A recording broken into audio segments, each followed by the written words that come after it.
सभी को राधे राधे, जय श्री कृष्णा। जैसा कि आपने देखा कि हमने मैथ्स में बिल्कुल बेसिस से शुरुआत की है, ठीक उसी प्रकार से आपकी मांग पर हम रीजनिंग से भी शुरुआत करने जा रहे हैं। तो आपको पता होना चाहिए कि रीजनिंग कितने भागों में आपके डिवाइड है कॉम्पिटिशन एग्जाम में। तो देखिएगा, रीजनिंग को दो पार्टों में डिवाइड किया गया है, एक आपका वर्बल और एक नॉन वर्बल। तो सबसे पहले हम आपको वर्बल के बारे में बता दें कि वर्बल में कौन कौन से टॉपिक आते हैं और किन टॉपिकों का कितना क्या वेटेज होता है कॉम्पिटिशन एग्जाम में। तो सबसे पहले देखिएगा, हम शुरुआत कर चुके हैं आपके लिए आपकी मांग पर कोडिंग डिकोडिंग से। तो सबसे पहला टॉपिक जो हम पढ़ने वाले हैं वो है कोडिंग डिकोडिंग। तो कोडिंग डिकोडिंग सबसे पहले है कि हम यहाँ पे लेटरों के बारे में जानेंगे, किस कौन सा लेटर किस नंबर पे आता है और उसकी क्या कोडिंग होती है। इसके बाद हम आगे बढ़ेंगे तो अल्फाबेट टेस्ट। अल्फाबेट टेस्ट में हम ये जानेंगे कि दायां बायां की जो स्थिति होती है लेटरों की, तो कब दायां कब बायां होता है, कौन सा लेटर आपका बीच में होता है, तो ये सब हम पढ़ेंगे अल्फाबेट टेस्ट में। फिर एनालॉजी। एनालॉजी बहुत बड़ा पोर्शन है जो आपके एग्जाम में बहुत बड़ा रोल प्ले करता है। एनालॉजी के बहुत टाइप्स होते हैं, नंबर एनालॉजी होती है, वर्ड एनालॉजी होती है आपका। इस तरीके से हम एनालॉजी देखेंगे आपका। फिर क्लासिफिकेशन में आपका 4 टाइप से उसमें विकल्प होते हैं। इसमें देखते हैं कि 4 में से 3 किसी न किसी प्रकार से संबंधित होते हैं, कौन सा हट के होता है, उस तरीके से हम क्लासिफिकेशन में देखेंगे। फिर सीरीज भी कई भागों में विभाजित होती है आपकी। फिल इन द ब्लैंक्स होती है, आपका लेटर सीरीज होती है, नंबर सीरीज होती है। तो ये सब चीजें हम कहाँ पे देखेंगे, सीरीज वाले टॉपिक पे देखेंगे। फिर इसके बाद आता है वर्ड फॉर्मेशन। तो वर्ड फॉर्मेशन में क्या होता है, हमें अरेंज करना होता है अल्फाबेट के अकॉर्डिंग, ठीक है ना। फिर आता है आपका लॉजिकल सीक्वेंस ऑफ वर्ड।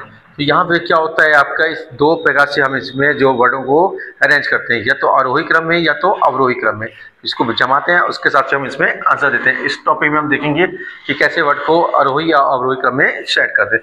फिर जम्बलिंग। जम्बलिंग में क्या होता है, इस टॉपिक में ये होता है कि वर्ड का जो अरेंजमेंट होता है अलग अलग होता है, उसको प्रॉपर वे में हम सेट करते हैं। जैसे एग्जाम्पल के तौर पर देखिएगा, जम्बलिंग में क्या होगा, जैसे लिखा है ADY, तो ये देखो ये कैसे अरेंज है, अलग अलग है। इसको अगर आप अरेंज करते हैं तो ये क्या बन जाता है DAY। तो इसका कोई मीनिंग है कि नहीं है, तो इस हिसाब से हम इसमें जम्बलिंग में देखेंगे।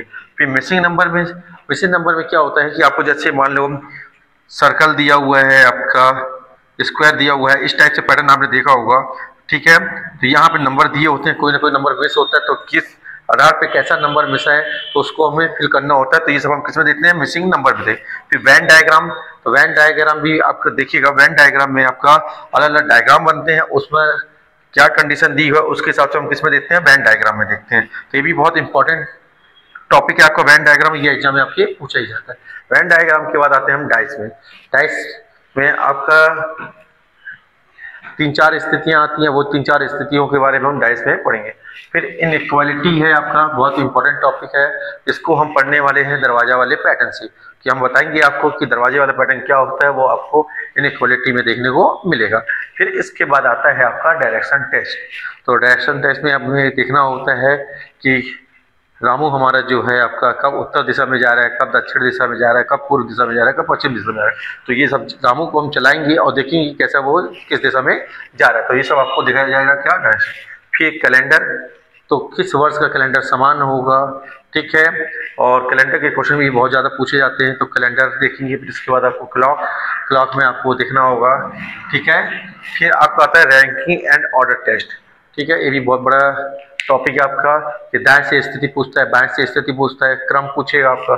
तो ये सब आपका रैंकिंग एंड ऑर्डर टेस्ट में होगा। फिर आपका सीटिंग अरेंजमेंट ऑफ पजल, ये बहुत इंपॉर्टेंट टॉपिक है आपका।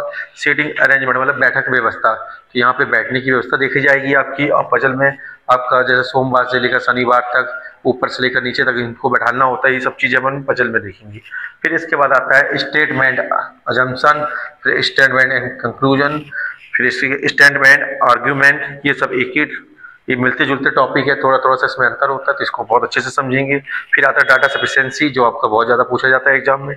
फिर कॉजेस एंड इफेक्ट, फिर आपका मैथमेटिकली ऑपरेशन, गणितीय संक्रियाएं, इस तरीके से आपका फिर टॉपिक देखने होंगे हमें। फिर डिसीजन मेकिंग है आपका। फिर सिलोजिज्म, सिलोजिज्म में बहुत बड़ा रोल प्ले करेगा आपके एग्जाम में, ठीक है। ये कॉजेस ऑफ एक्शन, इस तरह से मिलाकर अगर हम आपको बता दें तो टोटल हम जो देखने वाले हैं, जो हमारी रीजनिंग स्टार्ट होगी वो स्टार्ट होगी आपका क्या, कोडिंग डिकोडिंग से हम शुरुआत करने वाले हैं। और टोटल 1 बाय 1 आपका coding decoding, alphabet, analogy, classification, series, word formation, logical sequence of word, jumbling, missing number, Venn diagram, फिर इसका dice, inequality, direction test, calendar, clock, ranking and order test, seating arrangement, puzzle, ऐसे आपका करते करते हम process of action. Total कुल मिलाकर हम 27 टॉपिक कवर करने जा रहे हैं। तो one by one, day by day हम एक एक करके हम पूरे टॉपिक को कवर करेंगे। तो आप जुड़िएगा। तो सबसे पहले हम करेंगे वर्बल रीजनिंग, फिर इसके बाद इसका दूसरा पार्ट आता है नॉन वर्बल। तो हमारे जो एग्जाम में ज़्यादातर पूछा जाता है किसको, वर्बल रीजनिंग को। तो पहले हम वर्बल रीजनिंग को बहुत अच्छे से कवर करने वाले हैं।